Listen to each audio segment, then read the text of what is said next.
Assalamualaikum warahmatullahi wabarakatuh.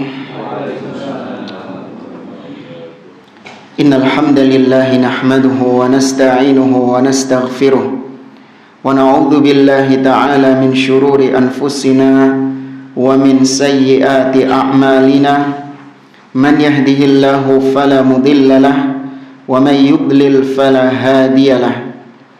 Wa ashhadu an la ilaha illallah wahdahu la syarika lahu wa ashhadu anna Muhammadan abduhu wa rasuluh. Ya ayyuhalladzina amanu taqullaha haqqa tuqatih wa la tamutunna illa wa antum muslimun. Ya ayyuhan nasu taqu rabbakumul ladzi khalaqakum min nafsin wahidah wa khalaqa minha zawjaha wa batha minhuma rijalan katsiran wa nisaa'a wattaqullaha alladzi tasaaluna bihi wal arham innallaha kana 'alaikum raqiba. Ya ayyuhalladzina amanu taqullaha wa qulu qawlan sadida yuslih lakum a'malakum wa yaghfir lakum dhunubakum wa may yuti'illaha wa rasulahu faqad faza fawzan 'azima. Amma ba'd. Fa inna asdaqal hadithi kitabullah wa khairal hadi hadi Muhammadin sallallahu alaihi wasallam wa syarral umuri muhdatsatuha wa kullu muhdatsatin bid'ah wa kullu bid'atin dhalalah wa kullu dhalalatin finnar. Ma'asyiral muslimin, ikhwani fillah wa akhwati rahimani wa rahimakumullah. Alhamdulillah, segala puji bagi Allah Subhanahu wa taala yang karena limpahan nikmat dan taufiknya kita dipertemukan kembali oleh Allah di majelis ini setelah kita libur di bulan Ramadan dan juga Idul Fitr. Taqabbalallahu minna wa minkum. Semoga Allah Subhanahu wa taala menerima semua amal ibadah kita dan mempertemukan kita kembali dengan bulan Ramadan di tahun-tahun berikutnya.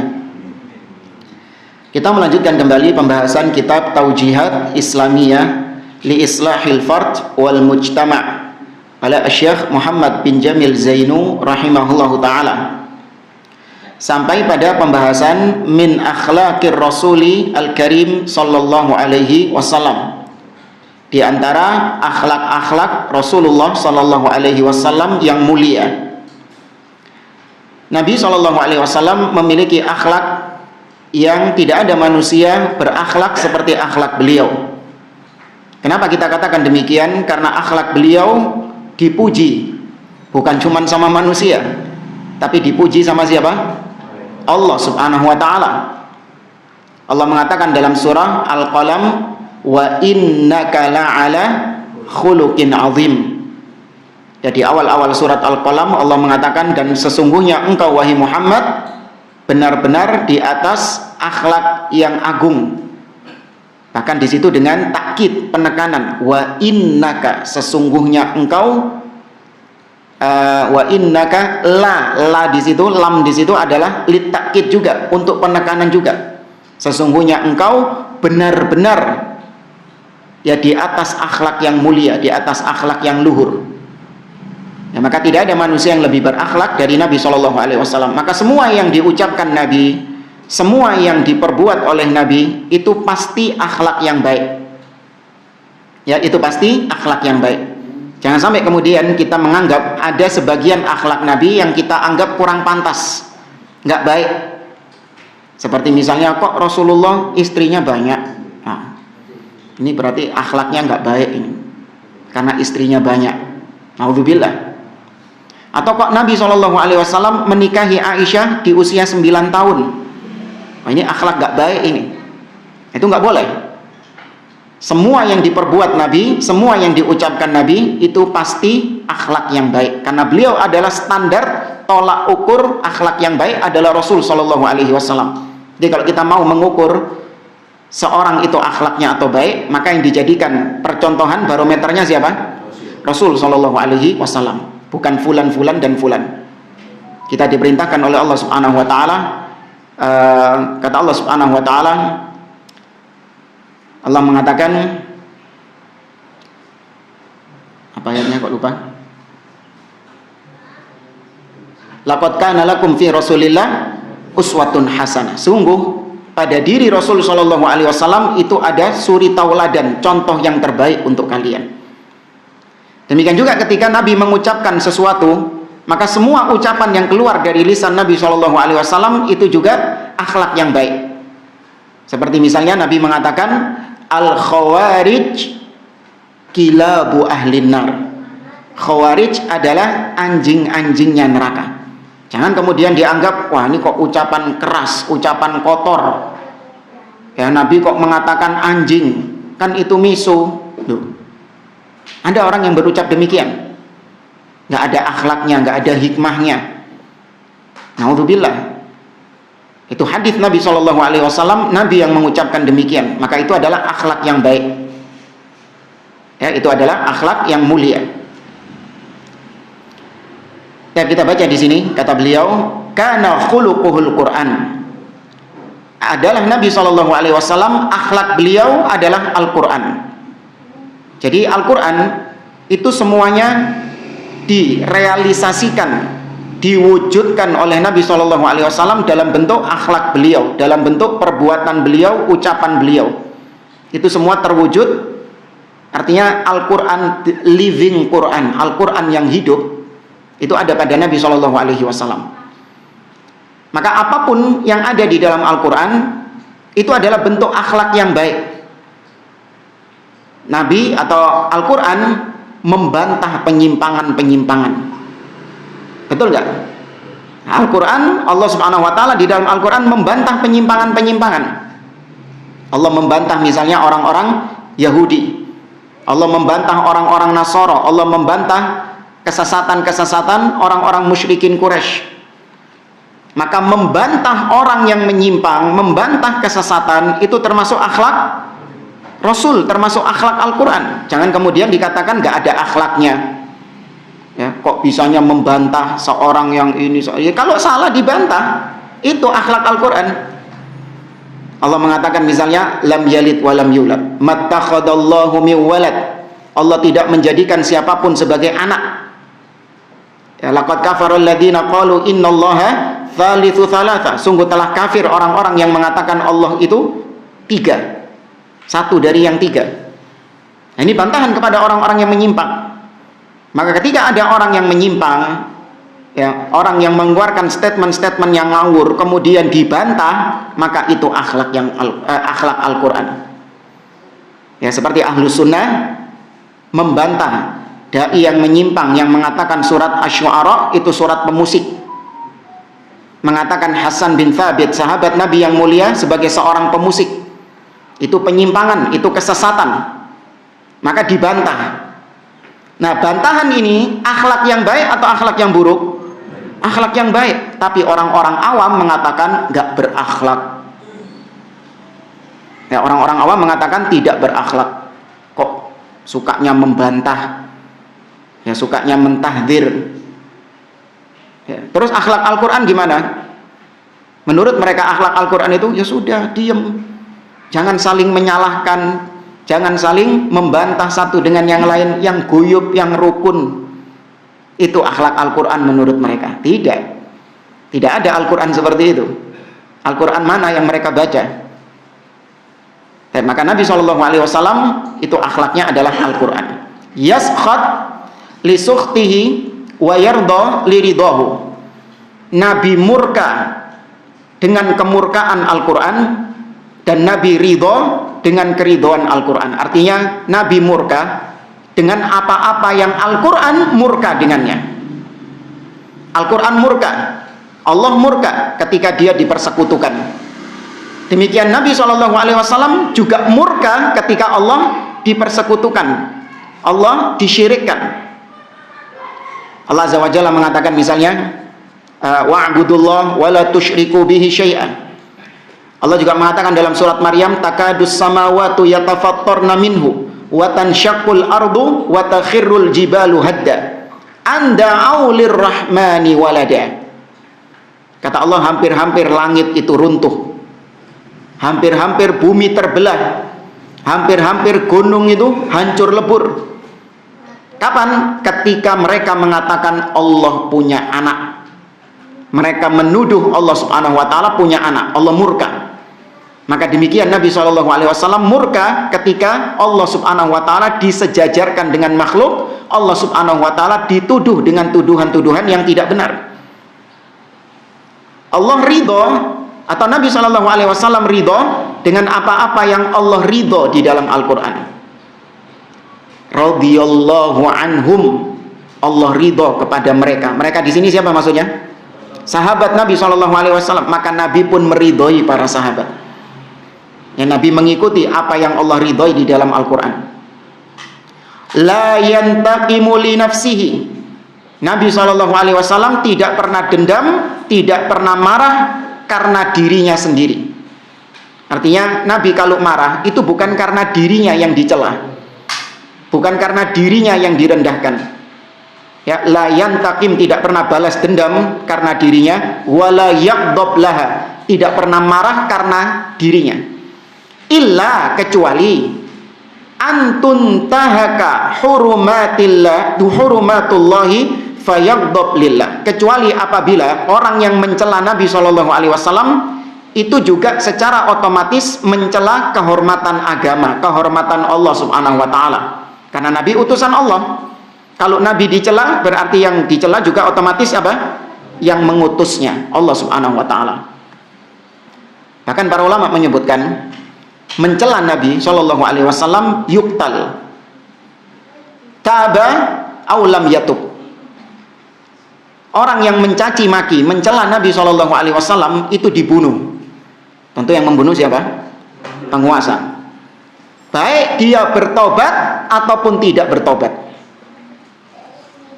Paham ya? Orang yang mencela Nabi SAW itu dihukum mati oleh penguasa, bukan oleh rakyat, bukan, dihukum mati oleh penguasa. Baik orang yang mencela Nabi itu bertobat atau tidak bertobat, tetap dihukum mati. Sedangkan orang yang mencela Allah itu dihukum mati apabila dia tidak mau bertobat. Tapi kalau dia bertobat, maka dia diampuni. Kok bisa? Kenapa kok seakan-akan kok lebih kok lebih menjaga Rasul daripada Allah? Ya, karena rahmat Allah Subhanahu wa Ta'ala luas. Allah Ghafurur Rahim, Allah mengampuni, memaafkan hamba-hambanya yang bertobat. Tapi kalau Nabi SAW, maka bagaimana cara meminta maaf kepada Nabi SAW? Nabinya sudah wafat. Dan Nabi SAW pernah tidak memaafkan orang-orang yang mencela beliau. Seperti kisah ketika Fathu Mekah. Ketika Fathu Mekah, Nabi banyak memaafkan orang-orang Quraisy yang dulu pernah mencaci Nabi, yang dulu pernah mukul Nabi, yang dulu pernah menghina Nabi. Kebanyakan mereka dimaafkan. Nabi mengatakan, idhabu fa antumut tulaqa. Ya, pergilah kalian bebas. Dimaafkan sama Nabi SAW. Kecuali 4 orang. Nggak dimaafkan sama Nabi SAW karena keterlaluan 4 orang ini. Ada yang bisa menyebutkan siapa? Ikrimah bin Abi Jahal, Maqis ibnu Subabah, Abdullah ibnu Khatal, dan Abdullah bin Abi Sarah. 4 orang ini Nabi mengatakan, uqtuluhum wa in wajadtumuhum mu'alliqina bi astaril Ka'bah. Nabi mengatakan kepada para sahabat, bunuh 4 orang ini meskipun mereka bergelantungan di kiswahnya Ka'bah. Boleh nggak membunuh di Ka'bah? Takut Nabi gitu. Tetap sebenarnya nggak boleh. Tapi ada ayat yang menjadikan hari itu Fathu Mekah dihalalkan kota Mekah itu. Kota Mekah kan statusnya kota apa? Haram. Tapi khusus Fathu Mekah statusnya menjadi halal. Apa ayatnya?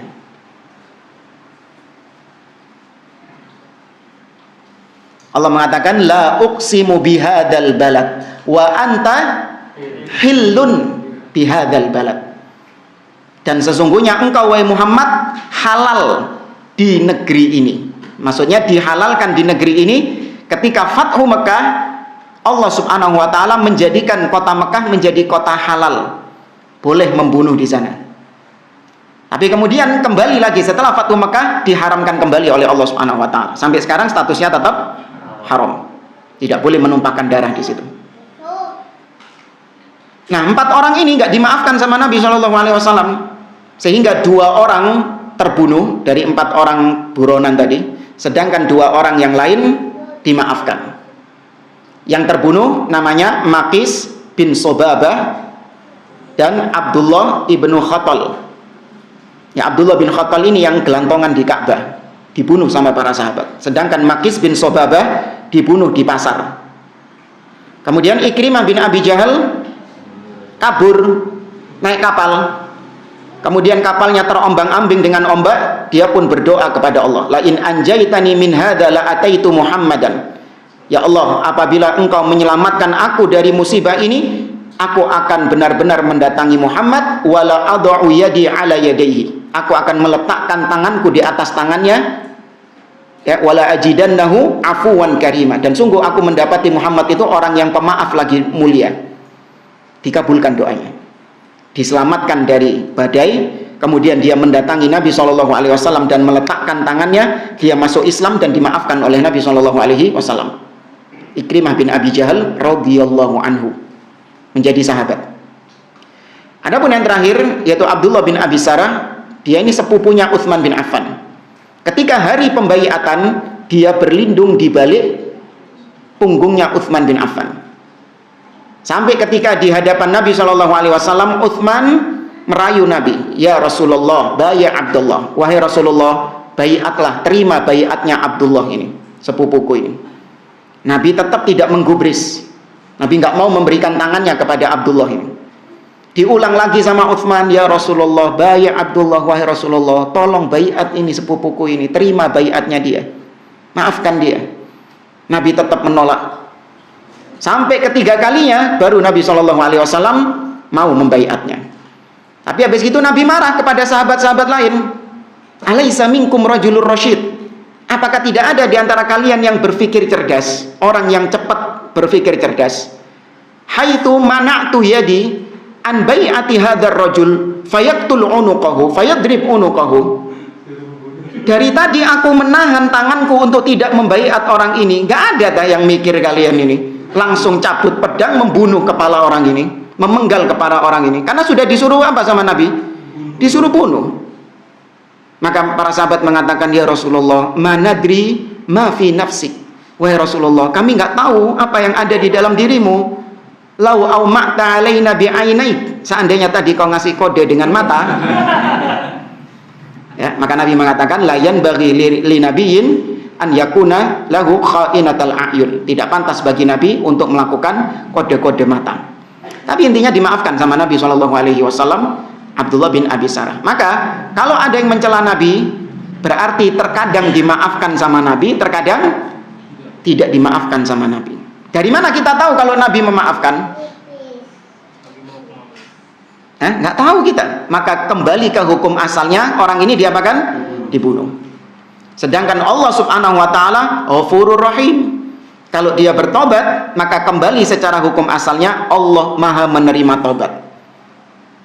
Ya, jadi ini bukan bentuk melecehkan atau merendahkan Allah daripada Rasul, tidak. Memang demikian hukum yang berjalan di tengah para ulama. Maka sekali lagi Nabi SAW tidak pernah marah karena dirinya, tapi marah karena agama yang direndahkan, karena Allah yang direndahkan.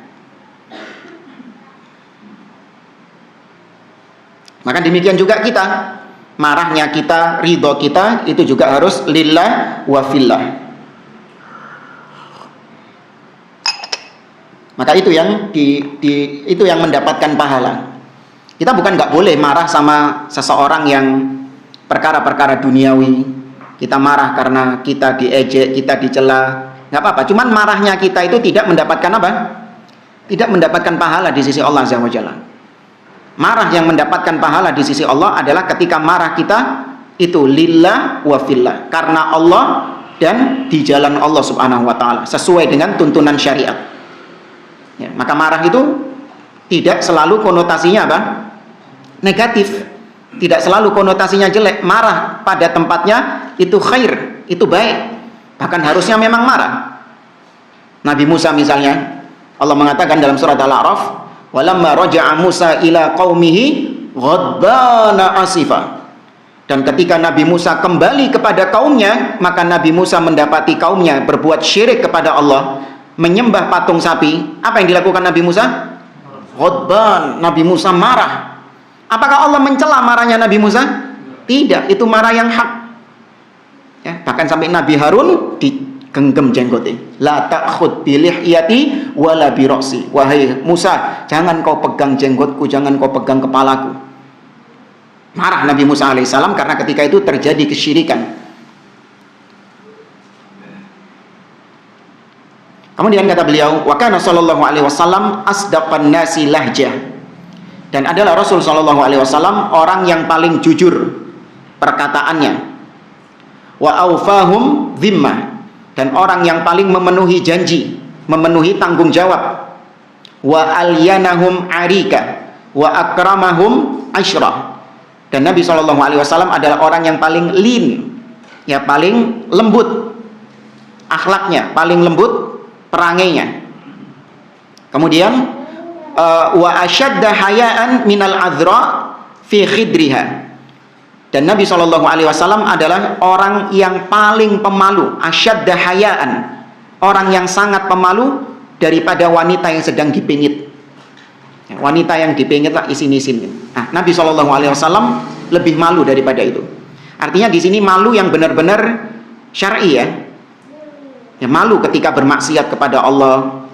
Ya, bukan cuma malu kepada manusia, tapi malu kepada Allah. Ada orang-orang yang malu kepada manusia, tapi tidak malu kepada Allah. Yastahyuna minan nas wa la yastahyuna minallah wa huwa ma'ahum idh yubayyituna ma la yarda minal qaul. Surat apa itu? An-Nisa, ya.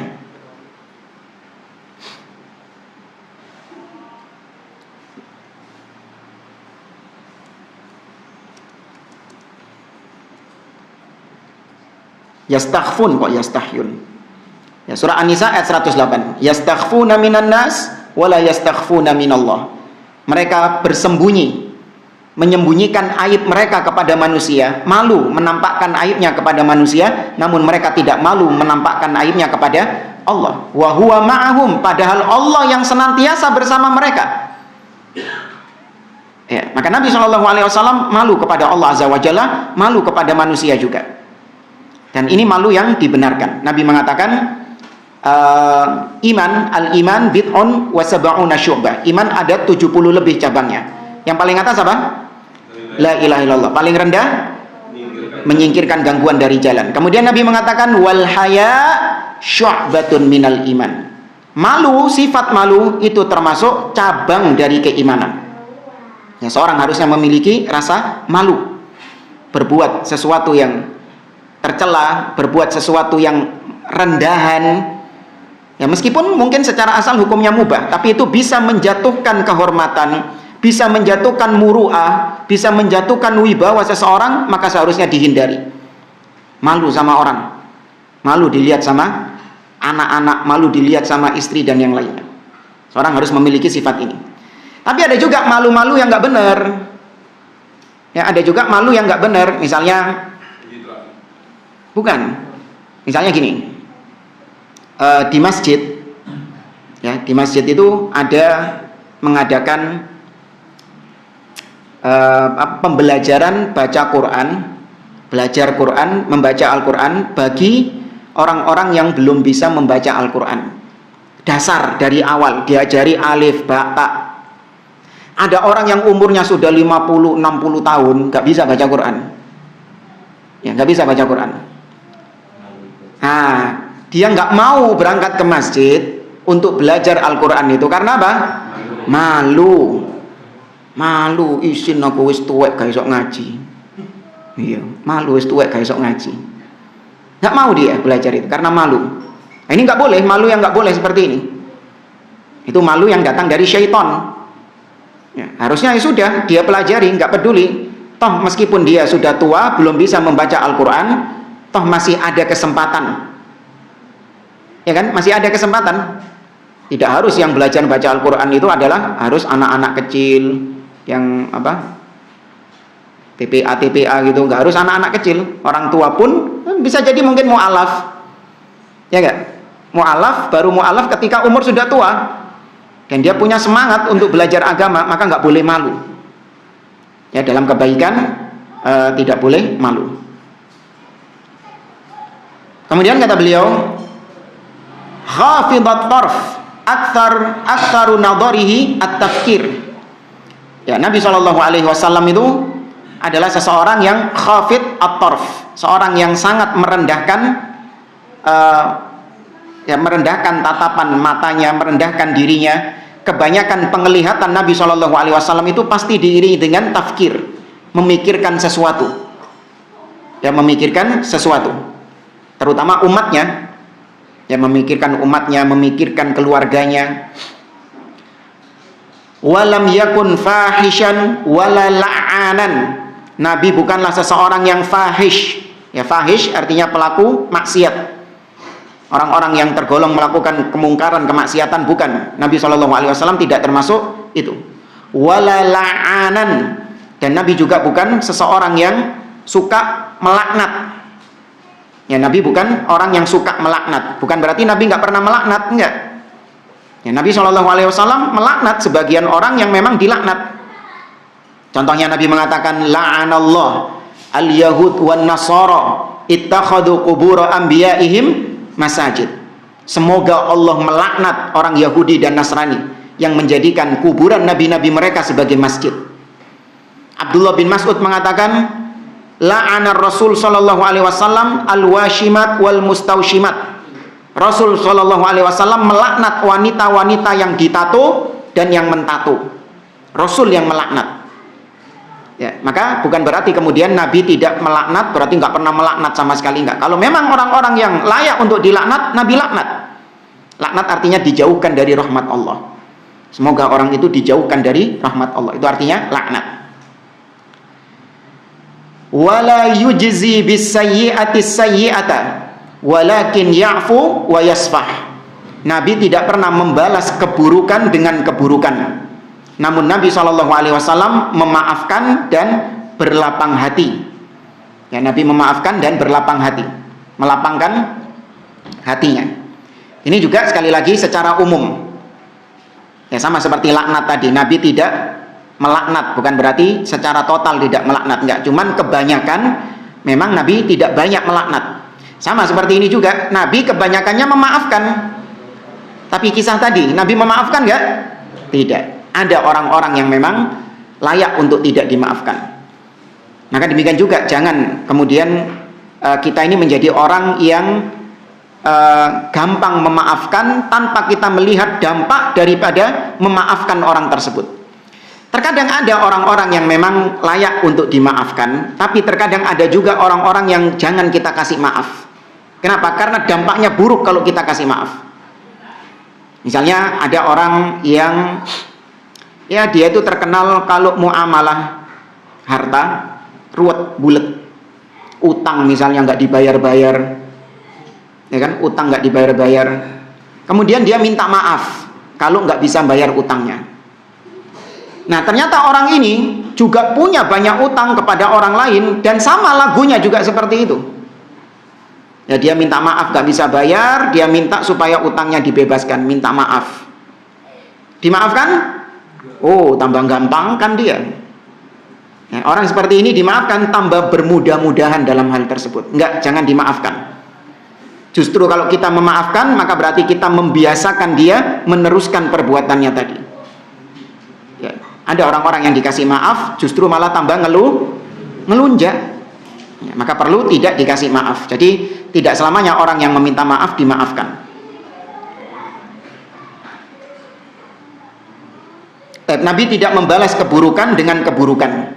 Maka nggak boleh kita membalas sesuatu keburukan dengan keburukan. Misalnya ada orang yang biasanya di masjid, iya kayak hati-hati. Mari mulai teko masjid Jumatan, sandali hilang. Waduh, hilang sandali. Apa yang dilakukan? Nyupuk sandali wong liya. Nggak boleh. Ya, kalau sandal hilang gimana? Sudah nyeker, qadarullah. Ya, musibah. Jangan terus, wah salah sandalku hilang. Ambil sandal yang lain gitu. Yang apik lagi, lebih bagus daripada sandalnya. Ya kan? Yang hilang swallow. Pulang-pulang bawa Eiger misalnya. Masya Allah, sandalku hilang. Bawa Adidas. Man sa'alahu hajatan lam yaruddahu illa biha au bimaisurin minal qaul. Kata beliau, Nabi SAW tidak pernah menolak siapapun yang meminta sesuatu kepada beliau, ya entah meminta harta atau meminta tolong bantuan dan yang lainnya, ya selama Nabi SAW mampu, Nabi tidak pernah menolaknya, ya. Atau Nabi SAW kalaupun tidak bisa memenuhi kebutuhannya, maka Nabi mengucapkan ucapan-ucapan yang menyenangkan orang yang meminta kepada Nabi SAW itu. Laisa bifadhin wala ghalidhin. Nabi SAW bukan orang yang keras dan juga bukan orang yang kaku. Artinya Nabi lemah lembut, tidak keras, tidak kaku. Allah mengatakan dalam surah An-Nisa, fabima rahmatin minallahi lintalahum. Dengan rahmat dari Allah, kau wahai Muhammad berlemah lembut kepada mereka. Walau kunta faddan ghalidhan walau kunta faddan ghalidhal qalbi lan faddu min haulik. Andai kata kau orang yang keras, ya orang yang kasar, maka tentu mereka akan menjauh darimu. Ya, di sini keras maksudnya adalah keras yang tidak pada tempatnya. Makanya Nabi SAW, kalau kita lihat sirah beliau, Nabi terkadang keras pada tempatnya, Nabi terkadang lemah lembut. Maksudnya Allah Nabi lemah lembut dan tidak keras, yaitu lemah lembut pada tempatnya. Nabi tidak keras, yaitu tidak keras salah tempat. Ya, keras yang salah tempat, Nabi nggak kayak gitu. Artinya kerasnya Nabi itu betul tempatnya, lemah lembutnya Nabi itu juga betul tempatnya. Antum bisa lihat perbedaan ini ketika Nabi menyikapi seorang sahabat yang seorang Arab Badui yang kencing di masjid. Sikap Nabi bagaimana? Lembut. Ya, sikap Nabi SAW lemah lembut kepada Arab Badui tersebut. Dinasehati dengan lemah lembut Arab Badui tadi. Ya, tidak dimarahi, ya tidak dikerasi, enggak, tapi lemah lembut. Tapi lihat ketika siapa misalnya Usama bin Zaid, dilapori Usama bin Zaid membunuh seseorang dalam peperangan yang mengucapkan la ilaha illallah, dibunuh sama Usama bin Zaid. Marah Nabi SAW. Aqataltahu ba'da an qala la ilaha illallah. Apakah kau membunuhnya setelah dia mengucapkan la ilaha illallah? Hal syarahta qalbahu. Apakah kau sudah membelah dada dia? Terus diulang-ulang sampai Usama bin Zaid berharap seandainya hari itu aku baru masuk Islam. Keras Nabi menyikapinya. Kemudian juga Mu'ad bin Jabal yang jadi imam kepanjangan. Nabi keras marah menyikapinya seraya mengatakan afattanun anta ya Mu'ad. Apakah engkau membawa fitnah wahai Mu'ad? Khawarij disikapi keras sama Nabi. Al khawarij kilabu ahlin nar. Khawarij adalah anjing-anjingnya neraka. Halus apa keras ini? Keras. Makanya saya pernah sering tanya, coba datangkan terjemahan yang halus dari hadis tadi. Terjemahan yang halus.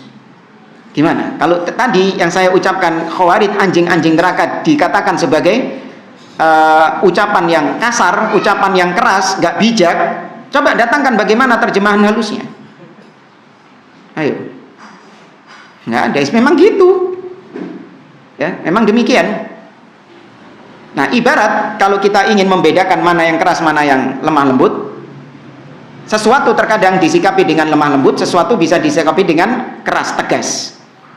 Seperti misalnya tangan kita kalau kena debu, ya tangan kita kena debu, maka membersihkannya hanya cukup ditiup saja, ya, debunya sudah hilang. Nah, kalau kamu mau lebih sempurna pakai air keran cret, wis hilang. Tapi kalau kena cet, atau kena rantainya motor, atau kena oli, bisa disebul sebulan sampai. Bisa dicuci pakai air? Nggak bisa, harus pakai air keras. Dan air keras. Iya, thinner kan keras, bensin, ya panas tangannya, ya kan. Terus habis gitu tetap nggak hilang ininya apa? Catnya nggak hilang, ya pakai amplas. Pakai amplas, gesek, gosok gitu. Ya, maka ngelihat penyimpangannya dan dilihat siapa yang melakukannya. Ini orang Arab Badui melakukan hal tersebut karena dasar jahil, ketidaktahuan, akan disikapi dengan lemah lembut. Tapi tadi Usama bin Zaid, Mu'ad bin Jabal, ini orang-orang yang dekat dengan Nabi, orang-orang yang sudah mendapatkan pengajaran, mendapatkan ilmu dari Nabi SAW. Ketika terjadi kesalahan, disikapi keras sama Nabi SAW. Ya, maka demikian juga ahlu sunnah, beda menyikapi awamnya ahlil bid'ah sama apa? Tokohnya ahlil bid'ah, beda sikapnya. Kalau awamnya ahlil bid'ah kita sikapi dengan lemah lembut. Mereka orang-orang yang nggak punya ilmu, mereka hanya sekedar mengikuti apa yang mereka anggap baik, enggangge istilahnya. Nah, bahasa Madura norok buntek. Mereka ini orang yang norok buntek, ikut saja. Mereka nggak pernah tahu tentang ilmu yang sebenarnya. Meskipun mereka jatuh dalam kebid'ahan, iya mereka jatuh dalam kebid'ahan, jatuh dalam penyimpangan. Cuman karena mereka berangkat dari ketidaktahuan, tidak memiliki ilmu, maka kita menyikapinya dengan lemah lembut. Adapun ini pentolan-pentolannya, ya tokoh-tokohnya dengan gelar ilmu yang seabrek, ya dengan gelar pendidikan yang banyak, paham kitab ini, ya kemudian dia menyimpang, bahkan menyebarkan kesesatannya, menyebarkan penyimpangannya. Gimana sikap kita? Lemah lembut? Tidak, disikapi dengan keras, disikapi dengan tegas. Ya, meskipun tegas-tegasnya juga bukan kebablasan, ketemu kaplok gitu, bukan. Ya, maksudnya dibantah dengan bantahan yang tegas. Tujuannya memang untuk menjauhkan umat dari orang ini. Ya, tujuannya untuk menjauhkan umat dari orang tersebut. La yaqta' ala ahadin hadithahu hatta yata'addal haq fayaqta'uhu binahyin aw qiyamin. Nabi SAW di antara akhlak beliau tidak pernah memotong ucapan orang lain yang sedang berbicara, kecuali apabila ucapannya tersebut adalah ucapan yang dilarang di dalam agama, bertentangan dengan kebenaran, baru Nabi SAW memotong ucapannya atau Nabi bangkit. Ya, seperti kisah seorang khotib yang pernah ditunjuk Nabi kepada kaumnya. Jadi Nabi itu punya khotib, juru bicara yang mewakili Nabi di setiap kaum kabilah. Paham ya maksudnya ya? Jadi ada sahabat yang tugasnya sebagai khotib yang berbicara kepada kaumnya. Pernah suatu ketika khotib ini mengatakan kepada kaumnya, man yuti'illaha wa rasulahu faqad rasyad wa man ya'sihima faqad ghawa. Kata sang khotib tadi, barang siapa yang taat kepada Allah dan Rasulnya, maka dia akan mendapatkan petunjuk. Tapi barang siapa yang mendurhakai mereka berdua, maka dia akan binasa. Nabi ketika mendengar ucapan ini, langsung di majelis itu Nabi mengatakan, bi'sal khotibu ant. Sungguh engkau adalah sejelek-jeleknya khotib. Kenapa demikian? Iya, karena mengatakan Allah dan Rasulnya dengan dhamir huma. Wa may ya'sihima, barang siapa yang mendurhakai mereka berdua. Nabi nggak ridho. Dia dan Allah dijadikan satu kata ganti, huma, mereka. Nggak ridho Nabi SAW. Itu sama saja mensejajarkan. Orang awam ngelihatnya, alah mek ngono tok ae kok cek keras sih. Itu pikirannya orang awam, tukang-tukang baper lah gitu. Mek ngono tok ae lho cek keras, bi'sal khotibu anta, yang lemah lembut gitu. Itu orang-orang awam kan gitu cara beragamanya. Mereka beragama dengan perasaan. Seandainya mereka punya ilmu, mereka tahu ucapan itu berbahaya, karena ada unsur menyamakan Allah dan Rasulnya. Makanya Nabi sikapi dengan tegas, langsung dipotong ucapannya. Bi'sal khatibu anta, sungguh engkau adalah sejelek-jeleknya khatib. Ya, itu akhlak Nabi SAW.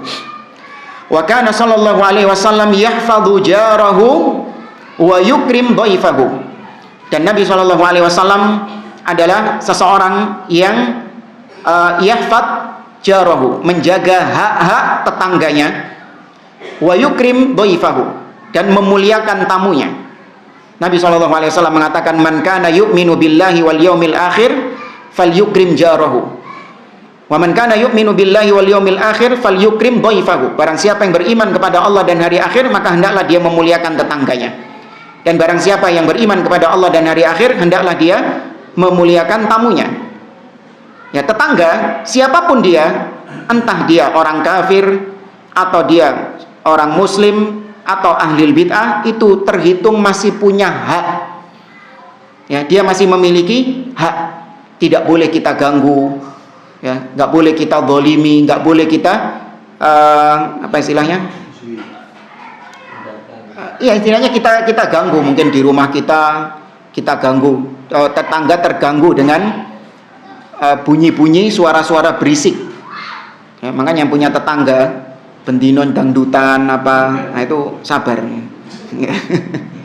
Didolimi sama tetangga itu. Ya, jangan terus membalas kedoliman. Oh, nyetel dangdut, tak setelno metal mari ini. Jangan. Tadi Nabi tidak membalas keburukan dengan keburukan. Kalau ada cara-cara yang baik, lapor ke RT misalnya dan yang lainnya. Ya, kemudian kalau punya makanan diberikan kepada tetangga. Ya, dan yang lainnya. Ini hak-hak tetangga. Meskipun dia kafir, iya meskipun dia kafir. Abdullah bin Amr ibnul As pernah suatu ketika dia menyembelih seekor kambing, kemudian dia perintahkan budaknya, pembantunya untuk membagikan kepada tetangga-tetangganya, membagikan kambingnya kepada tetangga-tetangga, meskipun tetangganya Yahudi.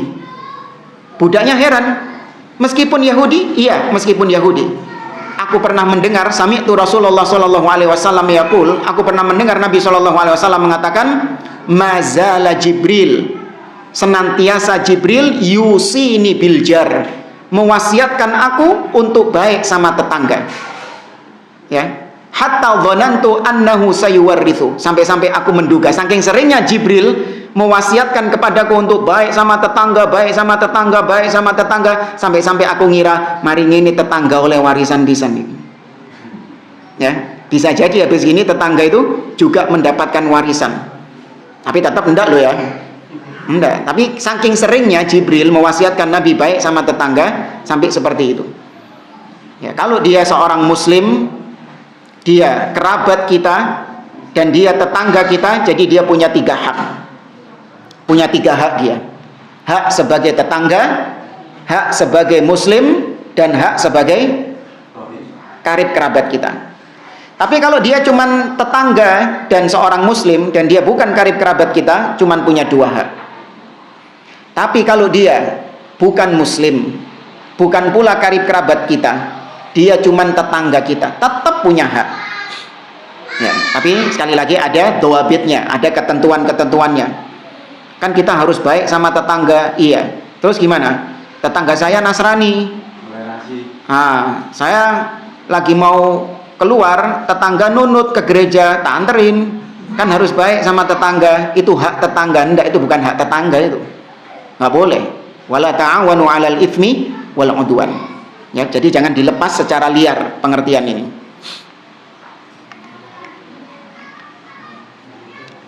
Kemudian baik sama tamu. Ya, di antara kita ada yang sumpek kalau kedatangan tamu. Ya, ada di antara kita yang sumpek kalau kedatangan tamu, apalagi tamu yang dari jauh.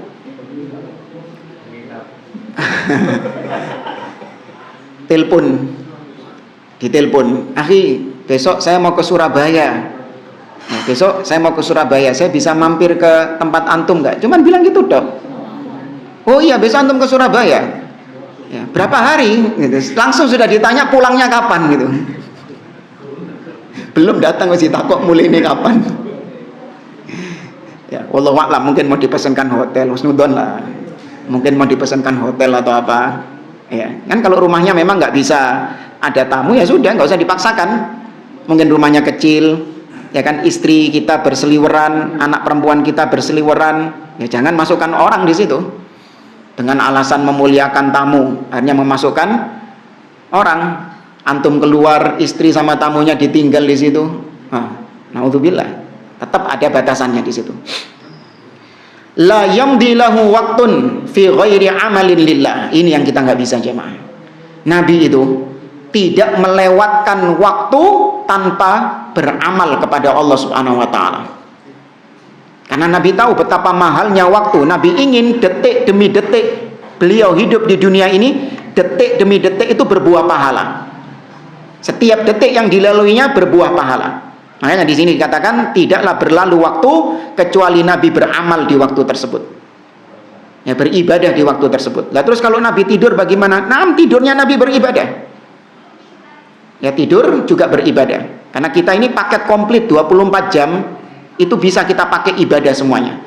Karena semua aktivitas-aktivitas kita, baik aktivitas ibadah atau aktivitas duniawi, itu ada aturannya nggak semua dalam Islam? Ada. Masuk WC, ya kan, keluar rumah, berkendara, pakai pakaian, semua ada doa-doanya, ada wirid-wiridnya, ada amalan-amalannya, lengkap paket komplit di dalam Islam. Itu kalau kita kerjakan 24 jam kita beribadah kepada Allah. Cuman saking kita ini pasti ada maksiat-maksiatnya. Ya, di waktu-waktu tersebut ada maksiat-maksiatnya. Enggak Ustaz, saya alhamdulillah mulai pagi sampai malam sini nggak bermaksiat. Loh, itu ucapanmu barusan itu maksiat. Ya kan, omonganmu barusan itu maksiat itu. Prasangka bahwa dia nggak bermaksiat itulah kemaksiatan. Au fima la budda minhu. Ya, atau Nabi mengerjakan sesuatu yang memang seharusnya Nabi kerjakan, yaitu kewajiban-kewajiban beliau. Yuhibbut tafa'ul wa yakrah at-tasya'um. Nabi itu suka percaya diri dengan apa yang akan dia kerjakan, dan Nabi nggak suka lesu, pesimis. Nabi suka optimis dan Nabi tidak suka pesimis, membenci pesimis. Ma khuyyira baina amrayn illa ikhtara aisarahuma ma lam yakun ithman. Tidaklah Nabi diberi dua pilihan kecuali Nabi memilih yang paling mudah dari keduanya sepanjang itu bukan kemaksiatan. Ya, Nabi memilih yang paling mudah. Kalau kita apa itu istilahnya? Kalau ada yang ribet, kenapa yang mudah? Kalau bisa dibikin susah, kenapa dibikin mudah gitu. Ruwet birokrasinya misalnya. Padahal bisa mudah, tapi enggak, biar dibikin ruwet saja. Nabi enggak. Pasti beliau memilih yang lebih mudahnya, gampang memudahkan orang lain, yang mudah, memudahkan orang, suka memudahkan orang lain. Yuhibbu ighathatal malhuf wa nusratal madlum. Nabi itu suka ya membantu orang yang membutuhkan dan menolong orang yang terzalimi. Ya, Nabi mengatakan unsur akhaka zaliman au madluman. Bantulah, tolonglah orang yang terzalimi dan yang berbuat zalim. Para sahabat heran, hadzal madlum, iya yang terzalimi kita bantu. Terus bagaimana yang zalim kita bantu? Gimana caranya? Iya, kau hentikan dia dari kezalimannya. Itu membantu orang yang zalim adalah dihentikan dari kezalimannya. Wa kana sallallahu alaihi wasallam yuhibbu ashabahu wa yushawirahum wa yatafaqqadahum. Dan Nabi sallallahu alaihi wasallam sangat cinta kepada para sahabat-sahabatnya. Ini menunjukkan bahwa Nabi mencintai para sahabatnya. Nabi sallallahu alaihi wasallam mencintai para sahabatnya, terutama 4 khulafaur rasyidin, Abu Bakar, Umar, Utsman dan Ali bin Abi Thalib, dan sahabat-sahabat yang lain. Semua dicintai oleh Nabi sallallahu alaihi wasallam. Tapi orang-orang Rafidhah justru kebalikannya, membenci para sahabat Nabi SAW. Ini hakikatnya mereka nggak cinta sama Nabi. Seandainya mereka cinta kepada Nabi, mereka akan mencintai orang-orang yang dicintai oleh Nabi SAW. Nabi mengatakan, la tasubbu ashabi, jangan kalian mencaci maki sahabat-sahabatku. Walau anna ahadakum anfaqa mithla Uhudin dhahaban ma balagha mudda ahadihim wala nasifah. Seandainya salah seorang di antara kalian berinfak dengan satu gunung emas Uhud, satu emas gunung Uhud, ya apa sih? Emas sebesar satu gunung Uhud itu tidak akan menyamai infak sahabat yang cuma satu mud makanan, bahkan setengahnya saja tidak menyamainya. Ya, Nabi mencintai sahabat. Nabi mengatakan ayatu al-iman hubbul ansor. Tanda keimanan adalah mencintai orang-orang Ansor, yaitu sahabat Nabi SAW. Wa ayatun nifaq bughdul ansor. Tanda kemunafikan adalah membenci orang-orang Ansor, membenci sahabat. Ya, maka orang-orang Rafidhah hakikatnya adalah munafik, orang-orang munafik. Allah memuji para sahabat di dalam akhir surah Al-Fath. Muhammadur Rasulullah walladzina ma'ahu asyidda'u 'alal kuffar ruhama'u bainahum tarahum ruk'an sujjadan yabtaghuna fadlan min rabbihim wa ridwana simahum fi wujuhihim min atharis sujud dzalika mathaluhum fit Taurah. Itulah permisalan para sahabat di Taurat. Wa mathaluhum fil Injil, dan permisalan mereka di dalam Injil kazar'in akhraja syata'ahu fa'azarahu fastaghlada fastawa 'ala suqi yu'jibuz zurra'a liyaghidha bihimul kuffar. Seperti seorang petani yang menanam tanaman kemudian tumbuh ya dengan pesat, dengan cepat, menyenangkan orang yang menanamnya. Itu Nabi.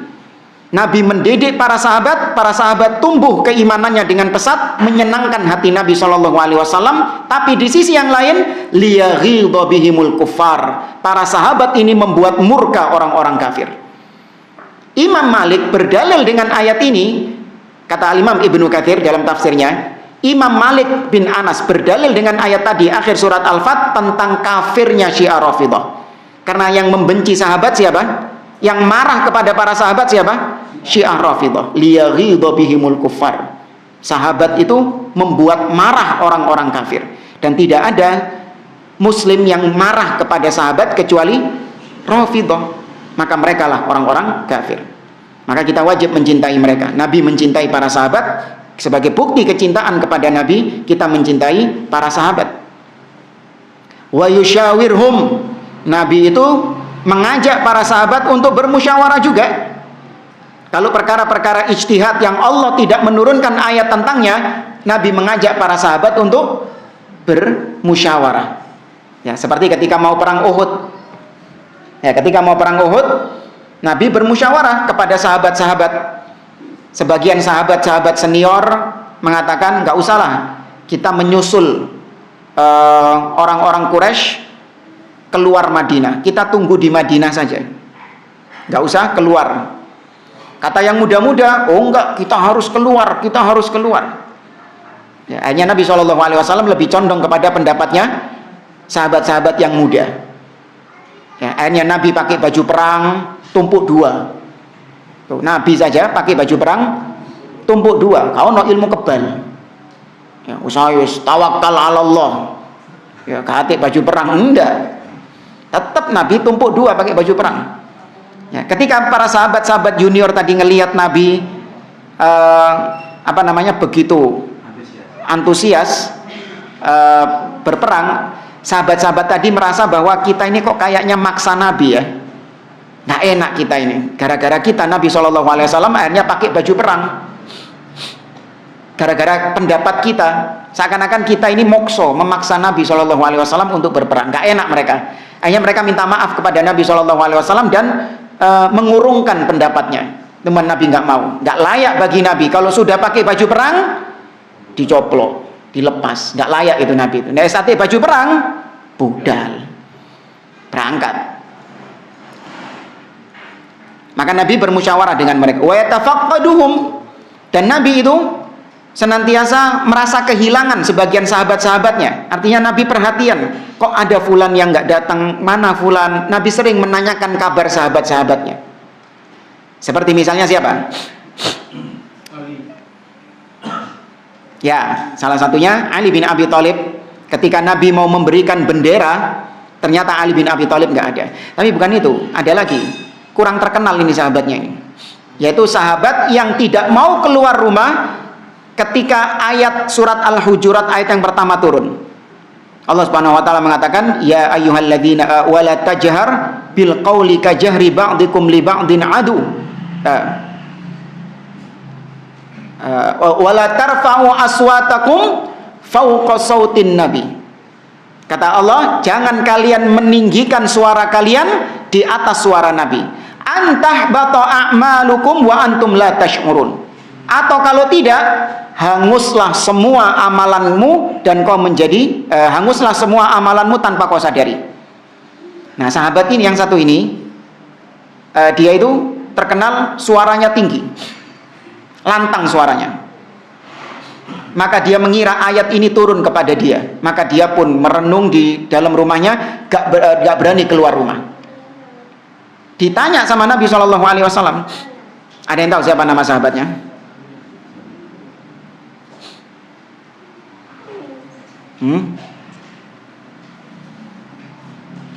Ada yang tahu siapa nama sahabatnya?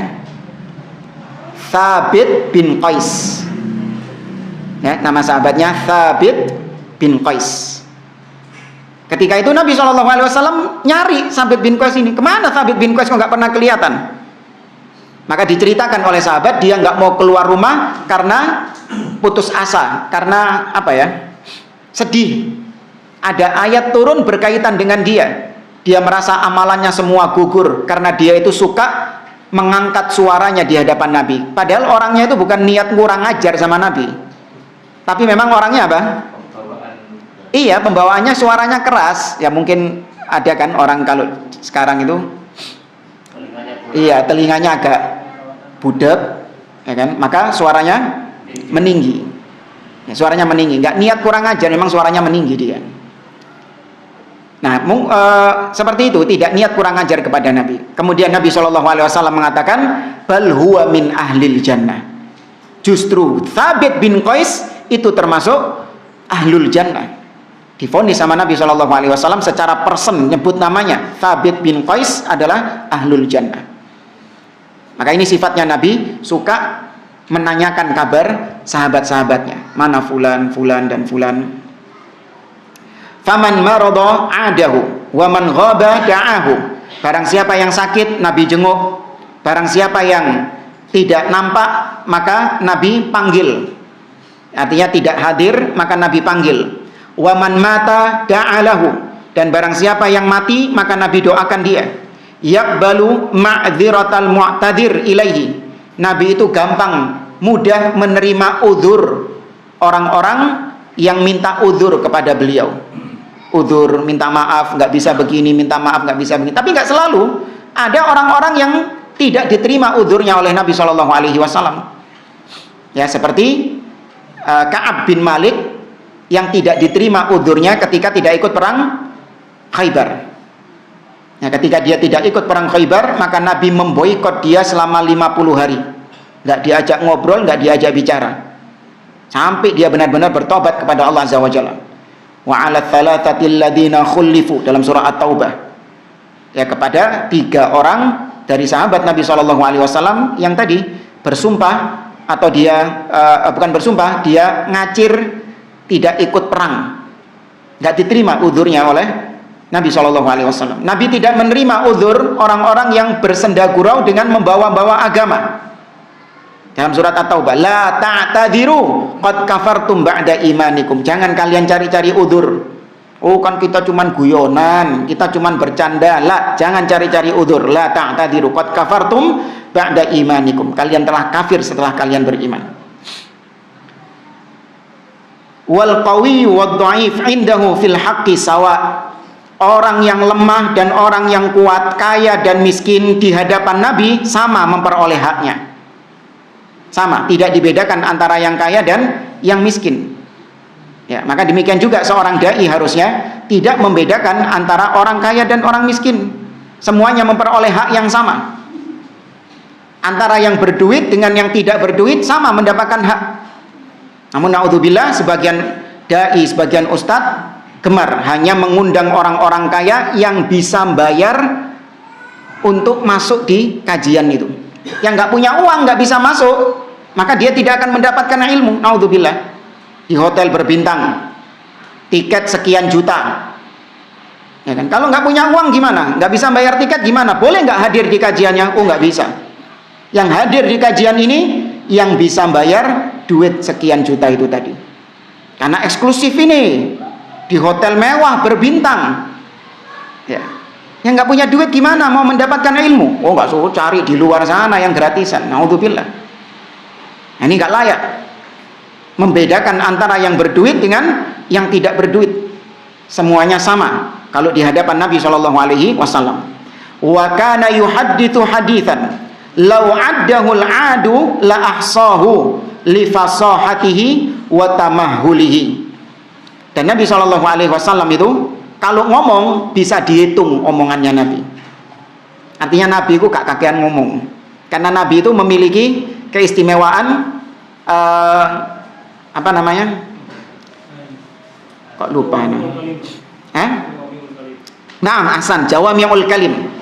Kalimat yang singkat namun maknanya padat.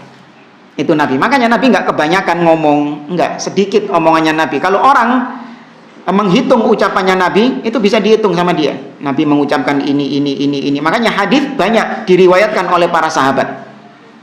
Banyak dihafal oleh para sahabat. Karena Nabi ucapannya itu bisa dihitung. Karena luar biasa, Nabi menyusun kata itu luar biasa, mencakup banyak makna. Ya, sedikit berbicara, banyak manfaatnya, banyak faedahnya. Beda sama kita, banyak bicara, ada manfaatnya. Itu kita. Itu kita itu. Kita brustok di sini. Allah musta'an. Wa kana yamzahu wa la yaqulu illa haqqan sidqan sallallahu alaihi wasallam. Dan Nabi itu juga bercanda. Ya, jadi Nabi itu jangan dianggap serius terus. Enggak, Nabi ada bercanda-bercandanya. Tapi bercandanya Nabi itu enggak dusta. Nabi tidak pernah menggunakan kedustaan sebagai bahan candaan, bahkan dilaknat, didoakan buruk sama Nabi. Orang yang berdusta demi untuk diketawai sama orang, demi untuk guyonan, Nabi mengatakan fawailun lilladzi haddatsa fayakdzib liyudhika bihil qaum. Fawailun lahu. Celaka bagi orang yang berbicara kemudian dia dusta dalam rangka supaya orang-orang tertawa. Belani dia dusta supaya orang-orang tertawa, maka Nabi mengatakan celaka orang ini, celaka orang ini, celaka orang ini 3 kali. Masa kok serius gak boleh bercanda? Boleh bercanda, tapi gak pakai bohong, gak pakai dusta. Ya, tapi kok nggak ada bahan dong? Ya sudah, kok kayak harus bercanda? Kok kayak harus gitu? Emang mati gitu? Enggak. Bahkan kebanyakan bercanda itu tumitul qalb, bisa mematikan hati. Ya, kebanyakan bercanda, kebanyakan ketawa, enggak boleh kita bercanda. Agama kita tidak melarang hal tersebut. Tapi wallahu a'lam, insyaallah di pertemuan berikutnya kita akan lanjut ke di antara adab Rasul dan tawaduknya Rasul, rendah dirinya Rasul sallallahu alaihi wasallam. Wa innaka la ala khuluqin adzim, itu maksudnya itu apa takdir Allah sudah? Apa memang dari pribadi Nabi yang tumbuh dengan akhlak yang baik? Apa Allah jadikan dia memang takdir yang baik? Ya, kembali ke permasalahan takdir. Kita ini manusia ini diberikan oleh Allah pilihan. Kita tidak dipaksa sama Allah, tapi kita diberikan pilihan untuk menentukan jalan hidup kita. Tapi pilihan kita itu terjadi atau tidak, nah ini kembali kepada takdir Allah. Paham maksudnya ya? Anda datang ke sini karena pilihan atau karena dipaksa? Pilihan. Nggak ada paksaan dari Allah Subhanahu wa ta'ala. Aku tadi lagi enak-enak di rumah ngopi, tahu-tahu gerak sendiri, moro-moro nyetar motor budal nang gini, tahu-tahu duduk di kajian. Enggak, antum punya kehendak, punya pilihan untuk menentukan. Tapi tidaklah antum terjadi datang ke sini kecuali karena ditakdirkan sama Allah Subhanahu wa ta'ala. Mungkin ada wallahu a'lam orang-orang yang sudah punya keinginan untuk datang ke sini, tapi ternyata nggak ditakdirkan sama Allah. Ada nggak orangnya? Mana? Siapa? Ada orang yang di sini nggak ditakdirkan sama Allah datang tapi datang? Nggak mungkin. Nggak ditakdirkan sama Allah datang kok. Masih orangnya pengen datang. Nah demikian juga Nabi SAW. Beliau memiliki akhlak yang mulia. Itu beliau yang memiliki pilihan itu. Dan Allah sudah tahu bahwa orang ini memang memiliki akhlak yang mulia. Dari Nabi SAW kemudian dikehendaki, di ACC sama Allah, ditakdirkan sama Allah Subhanahu Wa Taala, jadilah Nabi SAW orang yang mulia akhlaknya. Lebih cepat, apa itu disetting Allah Pak? Mungkin itu sudah tersetting oleh. Karena saya pernah dengar, kan ada iman itu kan ada iman yang terjaga, ada iman yang terkunci, seperti iman malaikat dari kunci, apa namanya, tetap ya. Imannya para nabi dan rasul itu terjaga. Selain itu imannya naik turun. Iya, dalam konteks Nabi SAW dijaga oleh Allah Subhanahu Wa Taala, iya, untuk dipersiapkan menjadi nabi. Tapi kalau secara mutlak, yakni akhlaknya nabi itu karena paksaan dari Allah, maka ini tidak memuliakan nabi. Settingan Allah apa gitu? Iya, settingan itu kan berarti nabi dipaksa sama Allah untuk berakhlak yang baik. Iya. Kalau kita katakan secara mutlak Nabi dipaksa sama Allah berakhlak yang baik, maka ini larinya akidahnya siapa? Dipaksa? Jabriyah. Dipaksa Nabi SAW. Nabi nggak punya pilihan. Enggak, Nabi punya pilihan. Tapi Nabi, ya kayak wayang jadinya. Tapi Nabi SAW memilih akhlak yang baik, kemudian ditakdirkan sama Allah Subhanahu Wa Taala dan dijaga sama Allah Azza wa Jalla. Iya. Itu wallahu a'lam. Nah, itu yang masalah mereka tadi Allah dan Rasul. Jadi kalau Allah dan Rasulnya menyebut gimana? Saya pernah dengar Allah dan Rasul itu satu kesatuan dalam hal syariat, risalah. Memakai dan kan pernah dengar kan tuma kan harusnya ya. Ya, itu kalau dalam masalah ini gimana? Masalah mereka berdua. Ya, dalam perkara-perkara yang memang nggak boleh Allah Subhanahu Wa Taala disejajarkan dengan Nabi SAW, maka nggak boleh kemudian kita mensejajarkan Allah dengan Nabi. Seperti seorang mengatakan, Masya Allah wa syi'ta. Ini terjadi karena kehendak Allah dan kehendakmu. Nah, ini kehendak takdir itu Allah lebih dulu daripada kita. Paham ya? Allah di atas kita kehendaknya. Kita di bawah Allah kehendaknya. Kita nggak bisa melakukan kehendak kita. Kehendak kita nggak akan mungkin bisa terwujud kecuali kalau Allah menghendakinya. Wa ma tasyauna illa ayyasha'allahu rabbul alamin. Tidaklah kalian berkehendak kecuali Allah menghendakinya. Maka Nabi pun mengingkarinya. Aja'altani lillahi niddan. Apakah kau menjadikan aku tandingan bagi Allah Subhanahu Wa Taala? Maka nggak boleh kemudian mengatakan Masya Allah wa syi'ta. Tapi Nabi mengatakan Masya Allah thumma syi'ta. Tapi kalau perkara-perkara yang memang di situ bukan menjadi kekhususan Allah Subhanahu Wa Taala, seperti misalnya Allah mengatakan tadi, ikuti Allah dan Rasulnya. Nam atiullaha wa atiur rasul misalnya. Itu pakai dan juga. Iya, itu tidak ada unsur menyamakan Allah dan Rasulnya. Nah, wallahu a'lam. Jadi gini Mas, misal kita bertamu atau punya saudara, tapi kita tahu penghasilannya ada jual rokok di Ustaz kan enggak. Jadi kita makan yang diberikan oleh mereka atau mereka saudara kita gitu, kita disuguhi atau Halal, nggak masalah. Iya, Nabi SAW beliau disuguhi oleh orang-orang Yahudi dan beliau makan sampai akhirnya beliau keracunan. Tahu ya? Itu makanannya orang-orang Yahudi yang diracun itu. Dan kita tahu Yahudi muamalahnya muamalah halal atau haram? Haram. Riba. Ya, maka boleh. Ketika dia mendapatkan harta tersebut itu haram. Namun ketika dia memberikan kepada kita itu halal untuk kita. Ya, dia mendapatkannya dengan cara yang haram, kemudian ketika diberikan kepada kita itu halal, boleh. Nah, wallahu a'lam. Kecuali kalau antum memang ikut serta dalam keharamannya itu. Iya. Ini kasusnya sama dengan itu. Yang dari BNI ngasih pasien yang tempat penanganan Beda karena ada utang piutang di situ. BNI, kan riba juga. iya, BNI memberikan kepada antum karena antum ngutangi dia, ya kan? Kelebihan utang itu ribanya di situ. Kalau ini kan enggak, ini kan cuman dia, Cuma ada hubungan kerja gitu kan. ya enggak, dia jual beli rokok, jual beli hal yang haram, kemudian dia bertamu ke rumahnya disuguhi, pasti dong nyuguhinya ini dari harta yang didapatkan dengan cara yang haram tadi. Tapi kalau tadi hadiah dari bank, Nasabah, sebagai nasabah saja. iya. Tidak ada hubungannya dengan utang-utang.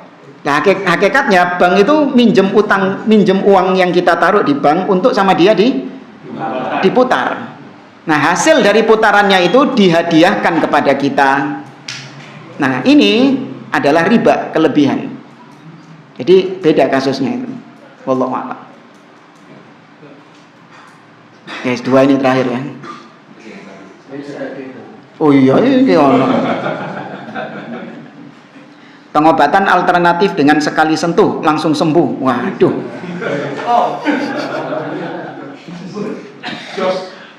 Apakah itu memakai tenaga jin?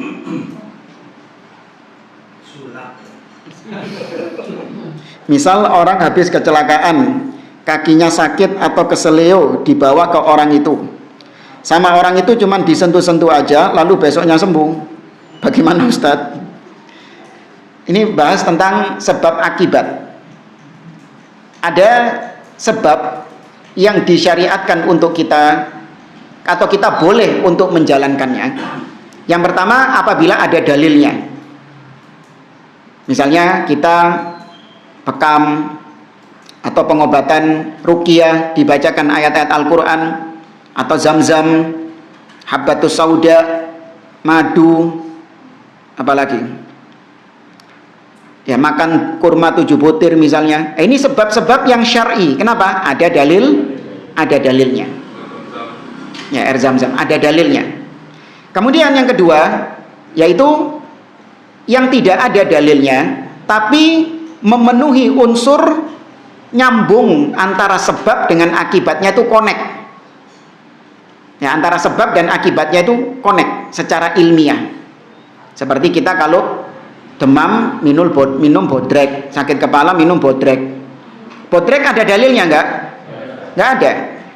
Tapi kandungan bodrek itu secara ilmiah itu nyambung enggak sebab akibatnya? Nyambung, maka boleh kita lakukan. Nah, kalau ini nyambung enggak? Orang disentuh waras. Sentuhannya ini sentuhan apa? Iya, mengandung listrik kah atau mengandung apa? Iya, maka nggak benar. Ini sebab yang tidak ada dalilnya, sekaligus tidak connect antara sebab dan akibatnya. Maka itu masuk kepada as-sabab al-wahmi istilahnya. Sebab yang cuman diduga saja. Diduga sebab padahal bukan sebab. Nyambung, sebab akibatnya nyambung. Iya, ketika pijet gini, nah itu kan gerakan-gerakannya itu apa namanya? Kena peredaran darahnya, kemudian melancarkan peredaran darah yang tersumbat dan apa, akhirnya badan jadi enakan, nyambung. Ini bukan pijet, didemek tok. Didemek tok waras. Nyambung enggak? Nyambung. Tapi kan yang penting sembuh. Oh enggak, Ahlus Sunnah enggak ngelihat hasil. Ahlus Sunnah itu ngelihat apanya? Proses. Ojo sing penting lak waras. Enggak. Prosesnya gimana dulu? Ya kan, orang nyolong itu kan berhasil dia. Yang penting kan oleh duit. Iya, Mas yo nyolong enggak. Betul. Assalamualaikum. Berkaitan dengan ini, ada dai yang mengatakan dulu Nabi Musa itu adalah nabi yang paling preman. Premannya para nabi. Premannya para nabi. Iya, tahu anak itu. Itu misalkan kita menemui lagi kayak pendapat yang kayak tadi ya, mengatakan orang sebagainya itu, apakah perlu kita tabayun lagi atau kita langsung sikat aja, tafsir aja, atau kita perlu lihat dia ini sebenarnya Ahlus Sunnah tergelincir atau memang dia ini memang Pasal. bid'ah ya, memang Ya, pertama kita lihat orang tersebut berangkat dari apa. Kalau orang itu berangkat dari akidah Ahlus Sunnah, memang dia dikenal selama ini sebagai orang yang berada di atas sunnah. Dia menjelaskan akidah Ahlus Sunnah, ucapan-ucapannya itu mencocoki akidah Ahlus Sunnah. Jadi ketika bahas tauhid asma wa sifat, ya, maka yang dibahas itu sama dengan Ahlus Sunnah. Ketika membahas tentang pemimpin, dia menyeru untuk mendengar dan taat kepada penguasa. Ketika membahas masalah takdir, ya dia tidak Jabriyah dan tidak Qadariyah, dan seterusnya dari pembahasan-pembahasan tentang akidah mencocoki. Kemudian muncul ucapan seperti itu. Nah, baru di sini ketergelinciran yang kemudian boleh kita menasehati secara lemah lembut. Boleh kita nasihati dan harus kita nasihati secara adab. Karena dia berangkatnya dari Ahlus Sunnah. Tapi kalau ternyata kita tahu backgroundnya orang ini memang rusak, ya, dulu orang ini mengatakan dia yang pemusurat syu'ara surat pemusik, dia menolak Allah beristiwa di atas arsy. Kemudian mengatakan bahwasanya istawa itu artinya apa? Istaula. Mana ada Ahlus Sunnah ngomong kayak gitu? Kalau enggak bukan ahli bid'ah. Kemudian mengingkari bid'ahnya maulid Nabi misalnya, dengan menyamakan bahwa kalau maulid itu bid'ah, ini berarti zakat pakai beras juga bid'ah. Ya, kemudian memuji-muji tokoh ahli bid'ah yang ditarim itu, ya, gembongnya ahli bid'ah yang ditarim itu, dipuji-puji sama dia. Saya kalau melihat ini bermimpi seperti melihat Rasulullah, apa itu katanya itu, wajahnya Rasulullah. Naudzubillah. Padahal itu kuburiyun. Ya, orang yang suka mengagung-agungkan atau meminta-minta kepada penghuni kubur. Kemudian yang di Martapura itu juga ahli bid'ah yang di Martapura itu juga dipuji-puji sama orang ini. Nah, kalau sudah berangkatnya dari kekeliruan, berangkatnya dari penyimpangan kesesatan, maka nggak heran kalau statement-statementnya seperti tadi. Nah, maka itu bukan ketergelinciran. Makanya kalau mau dipermisalkan, bedakan antara orang yang batuk dengan orang yang memang sakit. Gini sama, antum kalau lagi duduk di sini, nah, antum sebelah antum ini, ada orang batuk, sudah, di situ tok batuk ya. Atau mungkin nanti 1 jam ke depan dia batuk lagi. Anda tetap duduk di sebelahnya enggak?